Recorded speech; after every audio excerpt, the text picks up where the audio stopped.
Next up, we're working on some medicine ball wall peels. The goal of this is to articulate your thoracic spine so your upper back is on the wall. Don't worry about the whole entire thing being on the wall. Just know that especially like the middle of that should definitely be on the wall. Your upper back and like the tippy top, maybe your neck isn't supposed to be on the wall, so that's okay. If it does push into the wall, that's fine. What I don't want you to do is flatten out your lower back. So I want you to have like a natural curve. How do you know if you're in a good spot? Because you've already exhaled and found your abs on the front. So if you can exhale, find your abs down here so that when we go into it, it doesn't turn into you just rounding your lower back. I like this between her knees so she can squeeze it, but I also want her knees to stay a little bit soft, meaning they're not locked out and she doesn't feel her quads doing everything as if she's pushing herself into the wall. So we're gonna think about the top segment. She's gonna go ahead and tuck her chin a little bit, pull it back, and then slowly come off of the wall one by one. You can also think if I put a tennis ball here, that tennis ball would slowly roll down her spine. She's gonna go until she gets to the bottom, so right where I'm about, good.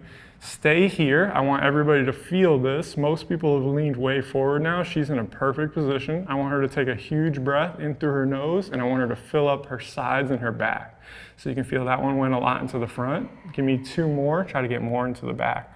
It's as if the front door is closed and we're filling up the sides and the back, or think you're gonna fill up your turtle shells. Try to get some of that stuff to open up. After your third breath, you're gonna start from the bottom of your spine or the bottom of your thoracic spine, and one by one, lift your chest up. As you lift your chest up, keep your elbows reaching towards me because I want you to be protracted so that I can isolate and actually have you move through your spine and not squeeze your shoulder blades back. On the way down, nice and slow, take your time. If you end up with a little bit of a shrug, that's not a problem at all, especially if it's a shrug with the reach, because I do want your shoulder blades away from your spine. You're gonna do 5 reps, nice and slow. They should take at least 12 seconds, but if you wanna go 20 seconds, I'm really cool with that. If you wanted to at home, maybe take a breath in the bottom like we did the first time, that's cool too. I'm gonna let her go at her own pace and just kind of make your way through 5 reps. If you pause at a spot and you want to take a breath there and it feels good, go for it. Keys that we're looking for.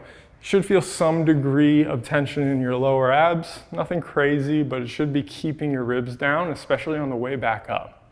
So we want to avoid you coming back up and flaring your ribs up. We want them to stay relatively down so that you're moving through your spine. We have the med ball here. Not only is it extra weight, but this could be a pillow, it could be a yoga block. The thing about it is when I reach my shoulder blades forward, I get away from my spine. So I'm able to actually move it instead of just faking range of motion with other things. So keep that in mind as well. We want to be able to peel off of the wall one by one. If you notice that you're having trouble with a certain segment, you could totally film this, that would be a great idea. But you would be able to go back and really kind of pinpoint exactly which ones you have trouble with. This is your 5th one? Mm-hmm. Good. Last one, best one. Take your time.